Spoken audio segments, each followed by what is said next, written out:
Hi Kiwi, and welcome back to another episode of Pokemon Shining Pearl. I know in the last one I maybe talked about like one or two Pokemon, but I got into one of those conversations about things that I'm really passionate about. For some reason, seal biology, and then the nuance of metas and how they both benefit and debilitate a game. So I hope you enjoyed that conversation, because it was something I'm a bit passionate about, I suppose, and maybe I don't have the full scope, maybe I'm not giving it the best description, but I do feel those things, and I do lament where a lot of competitive games go in terms of driving players to want to play a specific way. And the community kind of drives it that way too. You don't really get a lot of choice when you're in a community of people who want to win. And that's the biggest downside of competitive games. I think a lot of people play them to win, not for the joy of the game, but for the joy of winning. And then of course the game itself, but that's why I quit League of Legends. I was so more interested in winning a game that I didn't enjoy playing the game. It's a shame, but that's where it is. Let's go back to talking about Pokemon. So let's talk about Onix and Steelix, since we're coming up against the Steelix here anyway. Brassonot will probably do a fair bit of damage against it, because Steelix is a very heavy Pokemon. We'll see. It has a very high defense, so that might balance it out. Alright, well, we can two-shot it, so that's good enough for me. This guy digging against the levitating Bronzong is kind of funny here. We are too fast to hit it, so I'll use Heavy Slam. It's not going to do any damage anyway. Alright, so what have we got? We have got... Right, Onix. So, I don't know. On the one hand, I really do like Onix's design, and on the other hand, depending on how it's drawn, it falls off for me a little bit.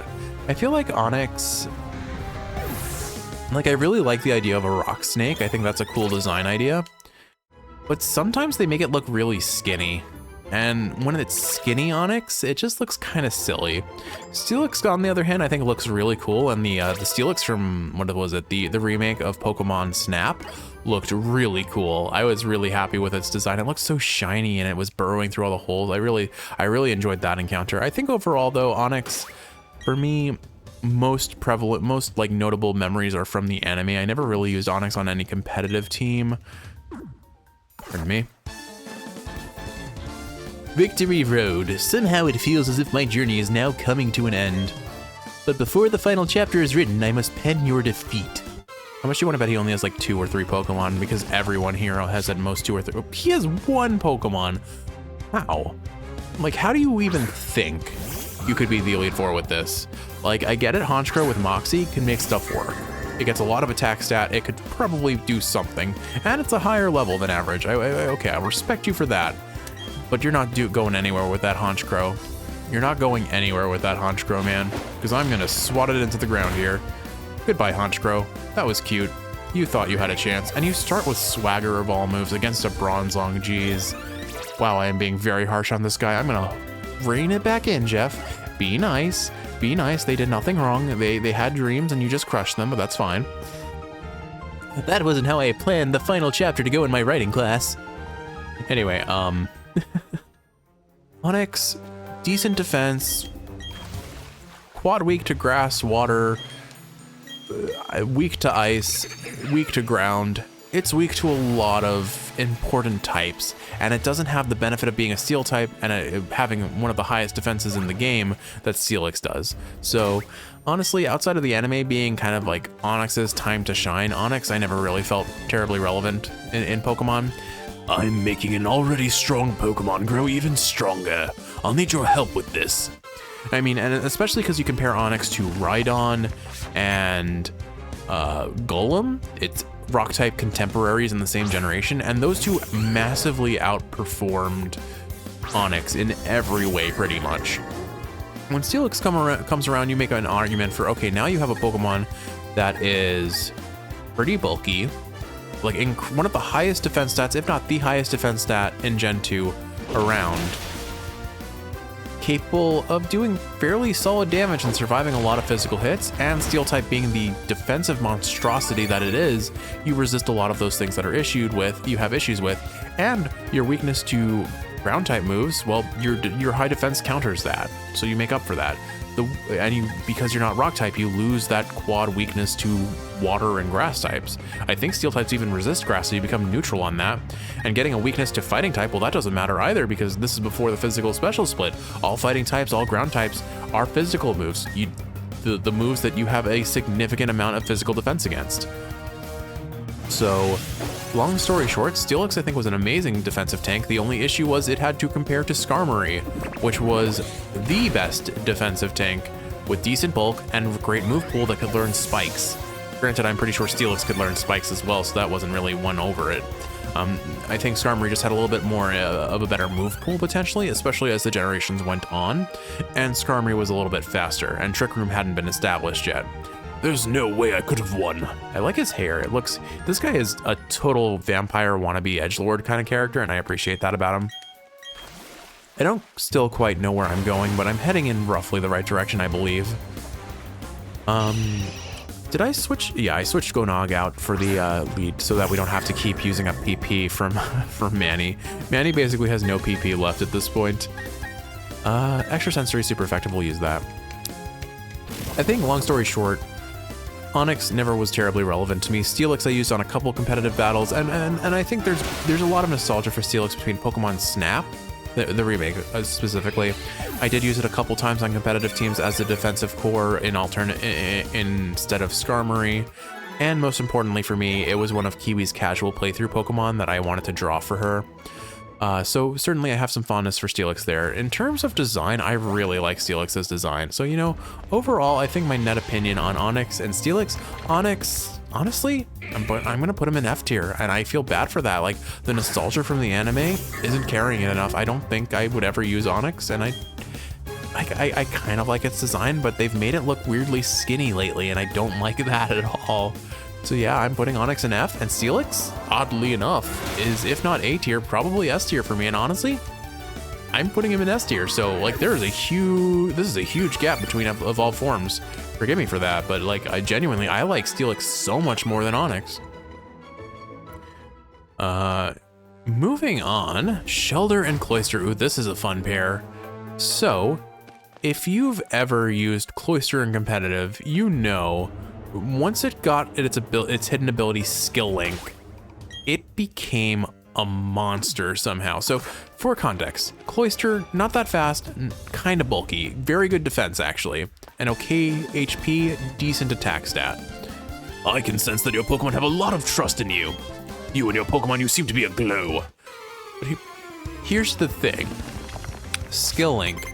Skill Link is an ability that I believe makes it so you always, I want to say it makes it so you always do the highest number of multi-hits in a multi-hit move. So for example, Icicle Spear, Bullet Seed, Fury Attack, they can attack between 2 and 5 times. And Skill Link makes it so you always average around 5. I may be misspeaking, it may just be it increases the base chance of activating or working. So like you average maybe like a 3 instead of or you average a 4 instead of a 3, for example. I'm not 100% sure. Oh, interesting. So that Tentacruel just copied our type. Interesting. Well, unfortunately for it, I have Payback, which is super effective now. If only it would attack us. Acid Armor raises defense. Ugh, okay, well, this is going to be an icky fight. I don't really have a lot of good answers to it, but apparently Payback, it doesn't matter. We're just so over leveled that Payback does a lot of damage. Cool. I'll finish it with Heavy Slam so that we don't waste the PP. Anyway, completely lost my train of thought. Who was I even talking about? Oh man, wow. Wow. This is awkward. Man, I mentioned it in like an episode or two ago. Man, my short-term memory is getting really bad, and I don't know what's going on with that. Maybe I'm just not using it enough. Oh well. Oh, I guess, why don't we move on? We talked about Onix, we talked about Steelix. I'm sorry for Onix stands out there. Like, trust me, I really, like, I want to like Onix, I just don't, I guess. So who is next? Oh, right, I was talking about Cloyster. Oh my goodness, wow. So let's talk about the baby form first, because we're not gonna have much to say. Shellder, not competitively viable. precious design. I love its little tongue. I don't know why. It's so dumb, but I really like it. And if you've never seen a clam actually move underwater, again, this is from my time in the aquarium, it's actually really interesting. That tongue is accurate. That tongue comes out of the shell and propels the clam forward underwater. And they can also like force water out of their shell to like propel them forward. It's weird. If you haven't before, look up videos of both sea stars and clams or shellfish in general moving. It's a treat for the eyes, and it's I almost want to call it some degree of uncanny valley because it's kind of weird, but it's the fun kind of weird. Just confirmed that, oh goodness, it's going to be stacking Swords Dance on us. Not a fan of this. We need to get rid of this guy ASAP, and I don't really have a good way of doing so. It's probably going to use Aqua Jet. Payback, it won't resist Payback, so I probably count on that doing damage. We do attack first, so I'm going to try and do extra sensory here and get the flinch. Knowing how AI seem to work in this game, they really like to stack. Okay, cool. We got a free hit on it. Now I'm going to use Payback. Enemies in this game seem to really enjoy stacking stats. I called the Aqua Jet. Cool. So this should finish it off because we'll get the double damage. That was a little sketchy. That was actually a little sketchy. I'm pretty sure I tried to use Swords Dance a second time there. If we hadn't flinched it. I played that perfectly for like a predicting the AI sort of moment, but still. I'm going to pat myself on the back for that one because that could have been... like, this is the thing that I have to be ready for. Cynthia's Garchomp is a legend in nostalgia, if nothing else, but it sets up Swords Dance on one of the strongest Pokemon of Gen 4 and then sweeps your entire team. Garchomp is our win condition. We need to get it killed as quick as possible. I understand it now. Anyway, so Shelter, love its design. I think it's really cute. Had so many of its Pokemon cards. It was one of those Pokemon that you just got doubles of it everywhere. So minus some points for that, I suppose. Point being, I do really like its design though, but never was it competitively viable. Of course not.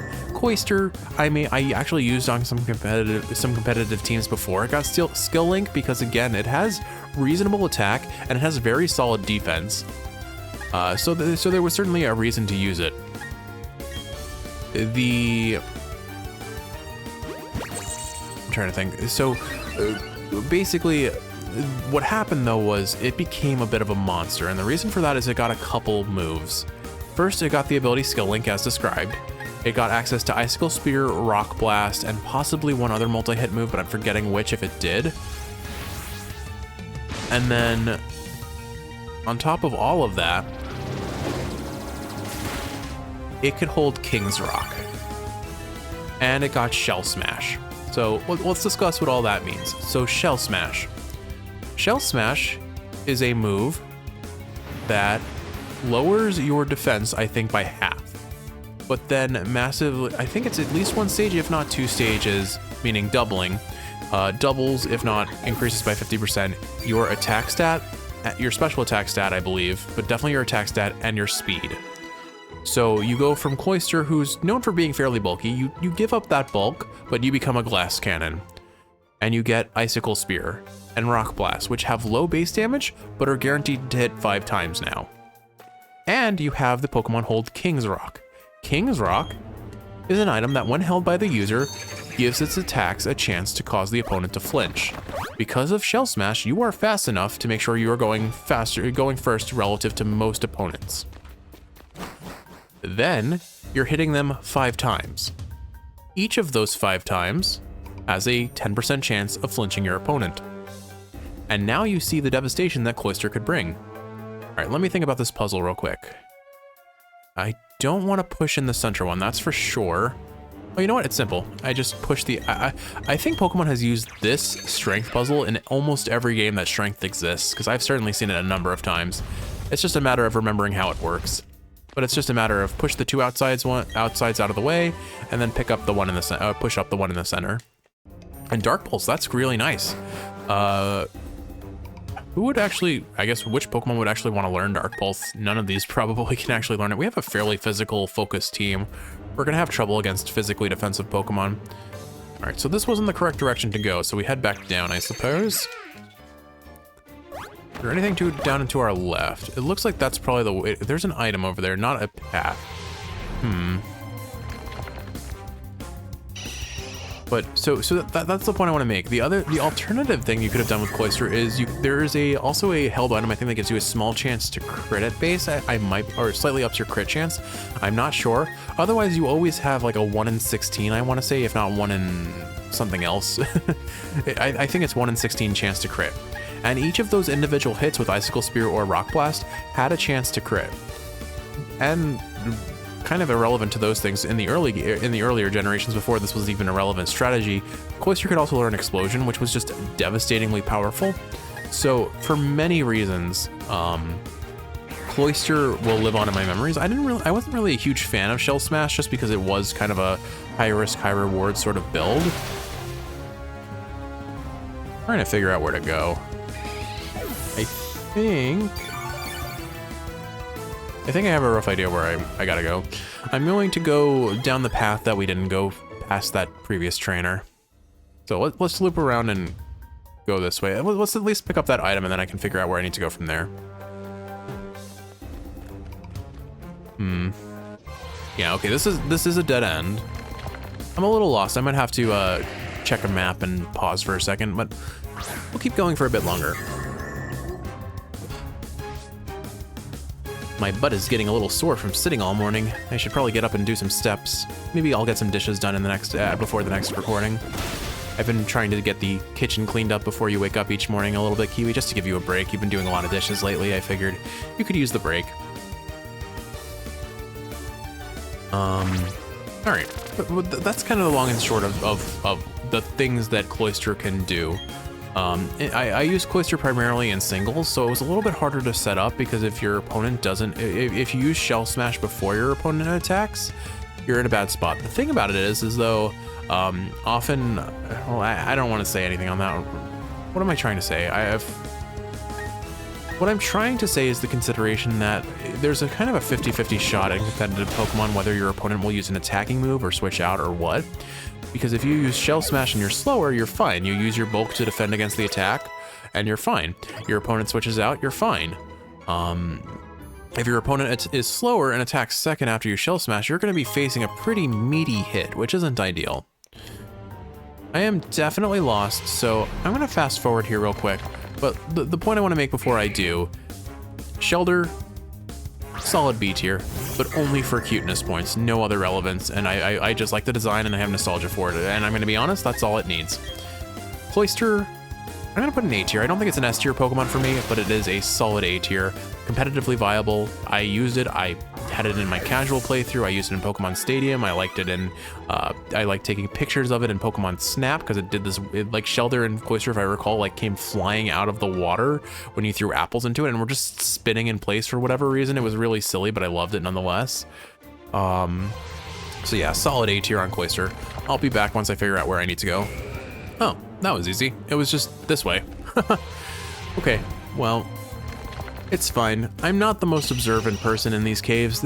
I'm honestly having a little bit of a trouble figuring out where these, like sometimes they put rocks in diagonals to each other and you can't walk through them on the X or Y axis, and sometimes that's not the case, and I'm having trouble reading which ones are not the case in that regard.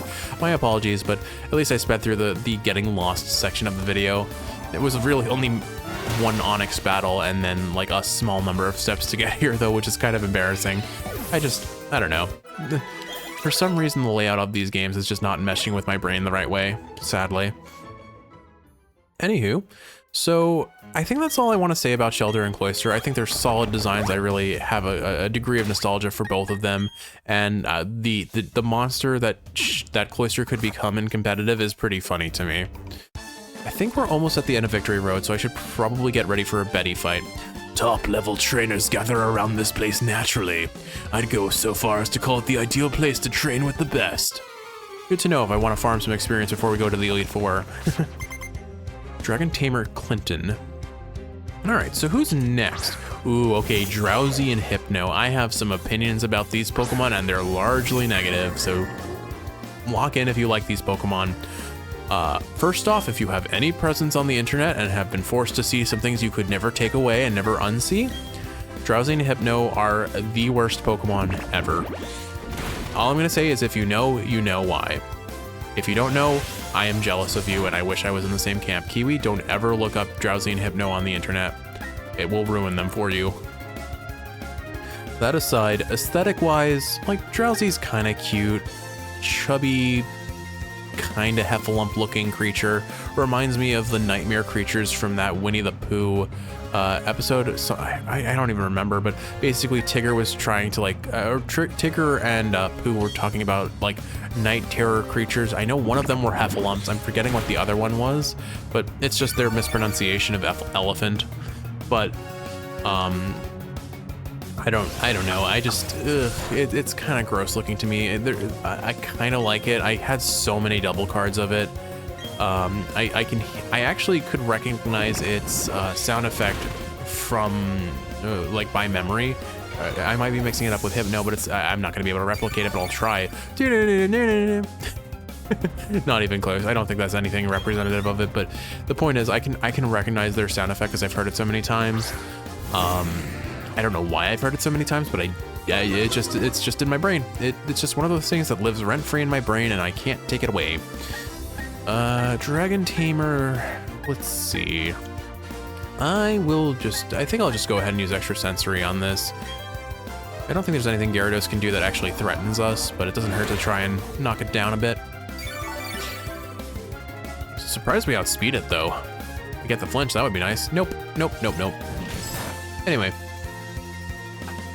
Basically, both Drowsy and Hypno, the one thing that Drowsy has going for it was that Pokemon Stadium 1 minigame where you had to have timing, where you pressed A it was basically a rhythm game. There was a pendulum that was swinging, and you had to press A in time with the pendulum reaching the center of the stage.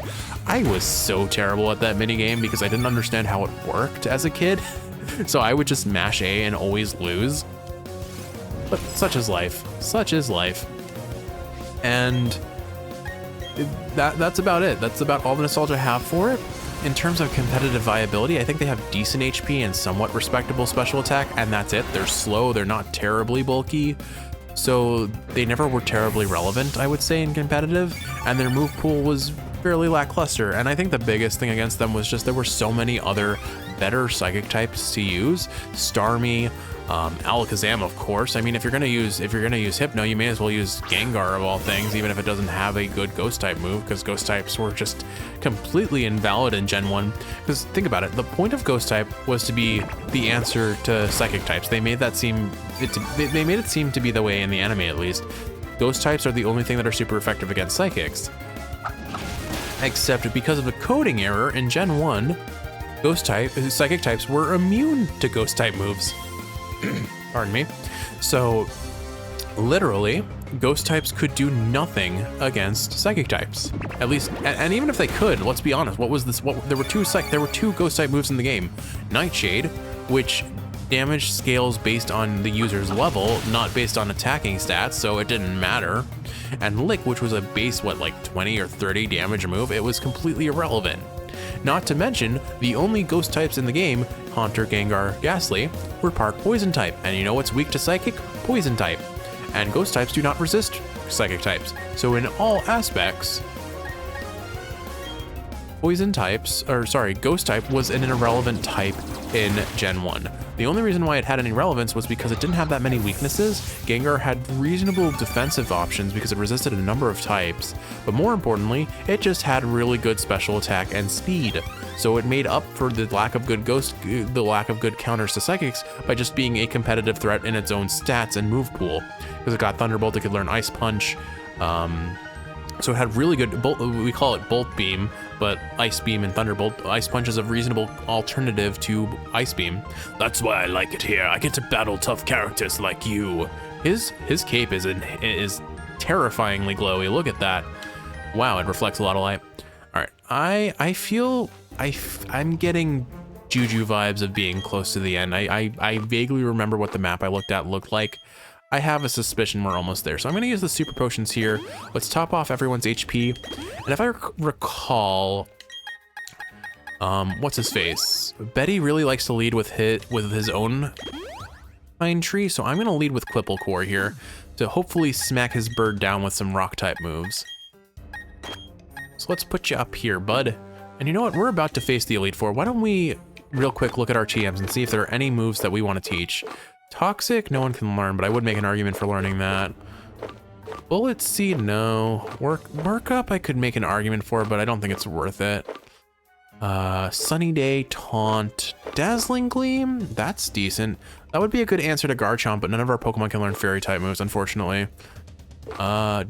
Dig, nah, not worth it over Earthquake. Shadow Ball is decent, but we're not really going special on Gonog. Shockwave, not really. Rock Tomb is decent, but its accuracy is low and its base damage is terrible. Aerial Ace is whatever. Steel Wing, I mean, having a Steel type move on Pine Tree would give us some type variance. It's just its accuracy is a little bit lackluster. It's a good alternative to Wing Attack, so I'll probably toss that on him anyway. Let's see what other moves we have. So Iron Tail on Ponyta. Could make an argument for that, or on Captain Squawk, honestly. It's the same deal as Iron. It's actually worse than Steel Wing. Its accuracy is only 75. It's kind of not appealing for that reason. Scald. Scald is pretty incredible and a decent alternative to Surf, which I think has higher. I think Surf has the higher base damage of 90. Let me confirm this, because I will teach Scald if it has the same base power of Surf. So it's 10% or it's 10 base damage less, but it does have that chance to burn. I think they nerfed the burn chance by now, so it's only 10%. I think I'll keep the higher base damage. Charge Beam, again, I could make an argument for, but neither of the people that I would use it on are special attackers. Roost would be good for healing, but I just have consumables for that. Brine does more damage to lower the opponent's HP. That could be an argument. No. Drain Punch, no one can learn. Doesn't look like I have a lot of options here. No one can learn Shadow Claw, that would have been nice. Avalanche, no one can learn. Stealth Rock wouldn't be bad against gym leaders that or Elite Four members that have a bunch of Pokemon that'll switch out to them. Swagger, no. Pluck. Not really seeing anything that I might make an argument for Strength, just because it has a very high base damage, and if we already have normal type moves on the Pokemon, I might use that. Rock Climb is higher base damage but lower accuracy, so I don't think I want to rely on that too much. And Dark Pulse, no one can learn. So I think, long story short, let's go ahead and toss Steel Wing when I can find it. Let's put Steel Wing on Pine Tree. I don't think I need Wing Attack when I already have Aerial Ace. They have the same base damage, but Aerial Ace is more accurate. It has 100%, it has guaranteed accuracy, whereas Wing Attack is only 100% at base, but it can be lowered. So yeah, let's get rid of Wing Attack and replace it with Steel Wing. That'll at least give us some decent type coverage.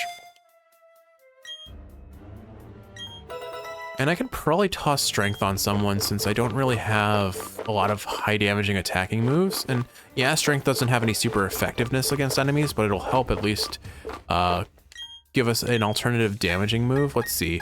Captain Squawk, I think you still have Tackle, right? Or am I misremembering that? Yeah, you still have Tackle. We're getting rid of that. Just take Strength, it's double the damage. Again, it's not really that incredible because it doesn't have any super effective advantages. But it'll at least give us something to go on. Celestabetha, I could give you Iron Tail. I feel like it's kind of going to be a hit or miss, and probably more miss than hit sort of move, especially for Celestabetha, who's not the bulkiest in terms of ability to survive. But it may save a day one day, so let's go ahead and toss it on her.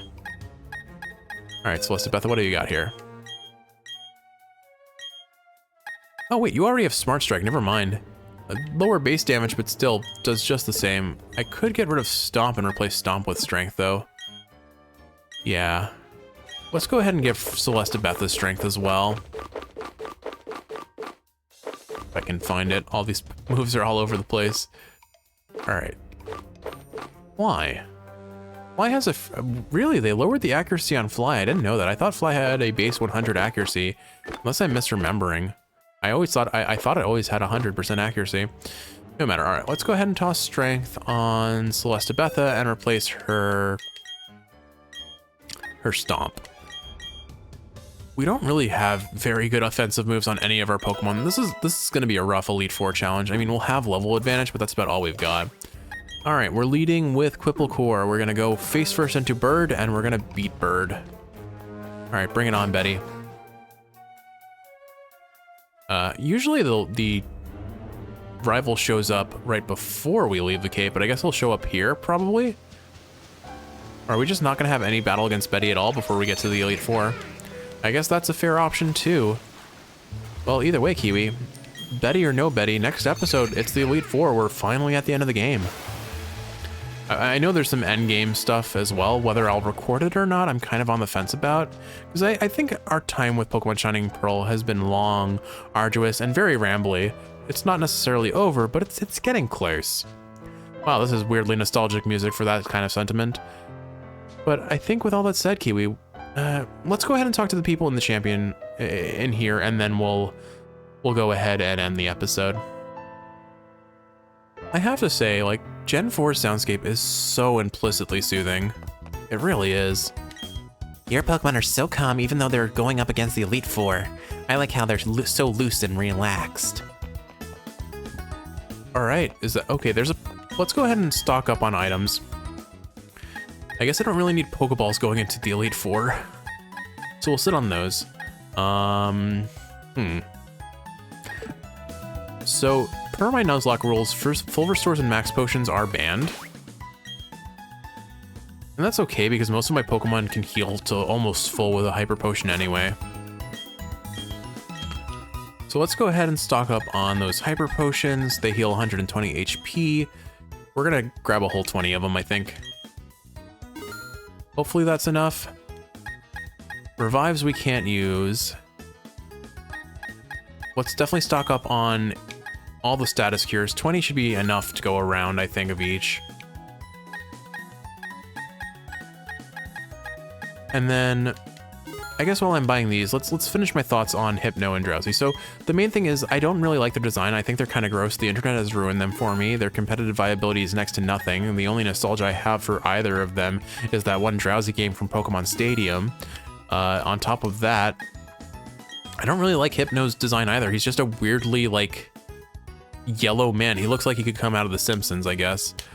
I don't know. Like, there is so much against them in my mind that unfortunately I don't think there's any coming back for them. So I think I put both of them in F tier, and I'm sorry if you like them. Honestly, you know what? I kind of like Drowsy's design a little bit, so I'll put him in D tier. So D tier for Drowsy, F tier, F tier for Hypno. I don't like it. I don't like it at all. But with all that said, Kiwi, this might be a shorter episode after I cut out the me getting lost sections, so forgive me if that's the case. I suspect the next episode's gonna be a bit on the longer side since we are going into the Elite Four. We're finally there, Kiwi. We've finally made it to the Elite Four. We're definitely gonna Poke Center before we go in. We need all of our PP restored.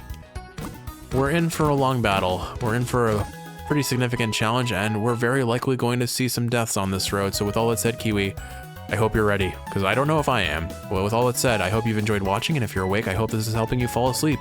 If you're sleeping, I hope you're sleeping well. I love you, and in the next one, we see the conclusion of the main story of Pokemon. Plus or minus an extra episode of these battles go long, but you know how this works. It's kind of inevitable. I love you. Bye!